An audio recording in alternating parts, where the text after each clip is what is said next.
Hey, happy Hopeful Friday to you. I'm in the house today because it's 7 degrees outside and we had a floor replaced and man, they jackhammered up some ceramic tile. Whew, we got dust everywhere, so I'm starting the ceiling and working my way down. If you see all this junk behind me, it's because I'm setting everything on the bar to get started with. But anyway, thought I'd take a little break here and come by and talk to you guys a little bit. I've talked about decisions quite a bit in the past, and in our cattle operation, one thing that we did a few years ago that we started trying to do with no-till was to have feed or forage in front of the cattle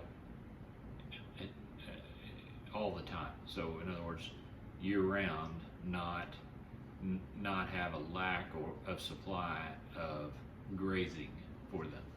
And I realize a lot of people listen to this don't have cattle grazing, but I want to talk a little bit about the decision because it was really hard to make, really hard to figure the logistics out, about it, and kind of have any kind of a clue how to have a living root green plant in front of 140 or so mouths year round, and then you take weather into effect, and your time that you can plant and maturity too far along, and seasonal grasses. So there's a lot of things that go into that, but I've had a lot of good mentors and teachers to help me figure out a way to utilize even the dormant grass,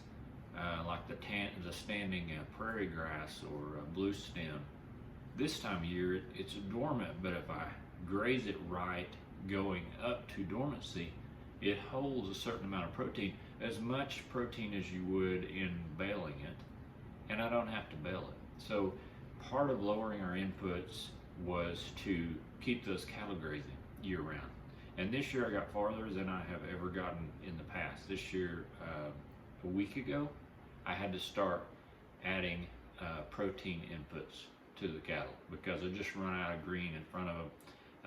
It's been pretty dry here, and so that had some effect on it, I think. Maybe not. It may not have grown back because of the cold. But it is cool season, grasses and plants, a diverse mix, and got several acres, over 100 acres of it. I thought I would have enough to do it, but I'm very pleased with how far we got. But that decision, it had so many things that went into it that it was really easy to just say, let's just do it the way we've always done it. It's going to be a lot more work to try to do it this way. And I really thought that. I thought, man, I'm going to be moving fence all the time, I'm going to be moving cattle all the time. I'm going to be working really hard trying to keep this grass in front of them. But I'll tell you, the last week and a half or so that I've been feeding cubes and having to go turn a key and start a motor that I normally wouldn't have to, and then spend that time driving to the pasture, going through the gates, putting out cubes, hay, whatever it is, coming back out, putting the equipment back up. Not only am I burning diesel, labor, hours on the tractor, wear and tear, rubber tires, all the things that go into that, but if you want to look at it that way, I'm putting more pollutants out in the atmosphere because I am starting that engine. And to me, it takes a lot longer. It's a lot more work to go get in the cab of that tractor and start it and do all that stuff than it is just to go down there on foot or on a horse or even on a side-by-side and move a fence so the cattle can have green grass. So like I said, it was a really tough decision, but most of the things that I was worried about or concerned about weren't a thing. I mean, just like the labor just wasn't, it's not a deal at all. There's way less labor to moving cattle every day than there is to putting up hay, hauling hay in, hauling hay back out, putting out hay, putting out cubes. They're just hands down, it's easier. So my encouragement to you is whenever you're facing a decision like that, talk to as many people that you can that have already gone through that ahead of time and get some ideas from them. A lot of those people said, no, you'll like it better. It's better for the cattle. Oh, and that's one thing I didn't mention.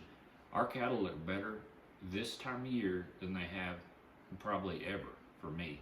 And I'm thinking it's because I probably didn't give them enough protein in the past, or energy, or whatever it was I needed. It's hard to balance their diet if I'm the one doing it, but if they're the ones doing it, they're picking which grass they eat. They know what they need, and they'll balance their own diet as long as it's available to them. So, they look a lot better. And people told me that, and I just was like, I'm not sure. But so, like I say, it was a really hard decision, but it's one of those things that really paid off. And so, I just really want to encourage you to get out there and find someone that could mentor you through it, whatever the decision and whatever area it is that you're working on, and just really analyze the thing. And if it looks like something you want to try, pull the trigger on it. If it doesn't work, you'll figure out why it doesn't work, and you may tweak that from there, or you may say, no, that was a bad idea. And I've had some of those too. Probably not going to tell you something on here, but I've done a few things that just but anyway, so I just wanted to come by and wish you guys a happy Hopeful Friday. Hope you have a great weekend. Hope it warms up some here in Oklahoma, and we will catch you down the road.